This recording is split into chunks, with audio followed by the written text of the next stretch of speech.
because you can only be the one who is issuing these instructions to the Director Generals of the parastatals under his ministry to come up with such kind of recommendations. By so doing, is demeaning the powers bestowed to this House and members of this House, that we cannot be able to supervise or oversight the implementation of roads works in our constituency. And if such a recommendation can go through, Madam Speaker, in the next year and the other one, we'll see further decrease of the resources allocated under the rural roads, which are extremely critical to motorability of our roads in the constituencies of the Republic of Kenya. This is something which needs to be cut at the nip as soon as possible, because if we go with this kind of transaction, Madam Speaker, many parts of our country will be completely impassable. At the moment, Madam Speaker, we are experiencing a lot of roads in the constituencies which require routine maintenance, and routine maintenance which need to be done in the most appropriate way, marraming, graveling, as well as compacting of these roads. This can only happen if that money, which has been allocated in the past, continues in the same way. Actually, the recommendation of this report, I thought it was wise to ensure or to call the minister in charge to come to the floor of the House and answer some of these questions to the members. Because we cannot start talking about the Director General of KERA or the Director General of the other institution. These are employees who receive instruction from the minister and the PS. So it will be important if the report recommends the minister to appear in the floor of the House so that he can be able to answer some of these questions, and so that we can give him a notice that him and his team should never repeat such kind of an action which is recommending arbitrary recommendation of, to ensure that Kenyans are not going to enjoy roads which are motorable within different constituencies in the Republic of Kenya. Madam Speaker, I support this report, and I urge the chairman of the committee, please make further recommendation. We need the minister to come here so that he can be held accountable by the House. And by the way, the reasons why the minister is quick to sit down with governors is because there is a notion with the senators and governors that the members who are here are just junior political people elected by, this is a house which can only enact laws in this Republic of Kenya. Senate cannot enact law. It can only propose laws. And the minister, having sat in the Senate, he akona kasumba. Madam Speaker, we want to recommend the minister to be called here to come and answer questions. Thank you, Madam Speaker. I support the report. The Honorable John Waluke, member for Sirisia.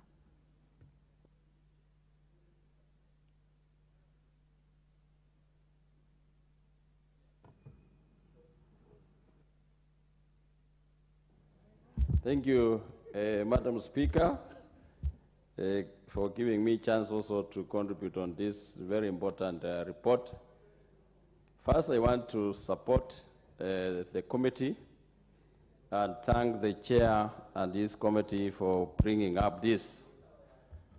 Although it is not on time, but Madam Speaker, tough action must be taken seriously on this report, Madam Speaker. Madam Speaker, for many years, there are public officers who takes the laws lightly without thinking. And Madam Speaker, the only money that is used to the roads in areas that where we come from in our constituencies, Madam Speaker, is the carer money. The roads are passable because of this carer money, Madam Speaker. And the 15% that was given to the county government, Madam Speaker, their roads are impassable. And that is why, Madam Speaker, in some areas like where I come from, we did the roads with the carer, and later on the county government came and took those roads. For the last 10 years, Madam Speaker, those roads have never seen even a grader to grade the road. And they are still looking for the money from carer to make sure that they eat the money, because their work, I think county governments were officers are just there to eat the money, Madam Speaker, because we have not seen their work properly. The 100 million or 200 million can be seen, and billions of money from the county government, Madam Speaker, are not seen in any work that the bank is doing. Madam Speaker, the chair should summon the DG to appear before the committee and give the reasons why he is joining the kangaroo committee trying to squander money from carer to the county government. County government has a lot of money, Madam Speaker, in billions. And even last time we were in court, the CDF was in court because of county government wanting the money from CDF to go to the county government. And we are not going to allow, as a house, to allow the government, the carer, the DG, to move even 1 cent. And we want him immediately to cancel the letter that he wrote to the county government, the Naivasha meeting. Madam Speaker, action should be taken against that cocoon meeting that was there, Madam Speaker. That is a kangaroo meeting. It was a kangaroo meeting in Naivasha, and that kangaroo meeting has any effect. The laws is made in this house, not that it is made in Naivasha and then used in this country, Madam. They should follow the constitution of this country. The constitution is very clear, Madam Speaker, and the mandates are given accordingly in every sector that this house legislate and make laws. Madam Speaker, the last thing I can say, Madam Speaker, is that the chair has been, the meeting the letter that he wrote was mild. The chair should write a very tough letter to them and summon them to come and appear before the Committee of Roads. Madam Speaker, for those few remarks, I support. Very much. The Honorable Antonio Luoch, member for Madare. Thank you very much, Madam Speaker. Madam Speaker, first of all, as I support this, let me begin by saying what my law professor, Lumumba PLO, taught me, that you do not respond to a mosquito bite with a sledgehammer.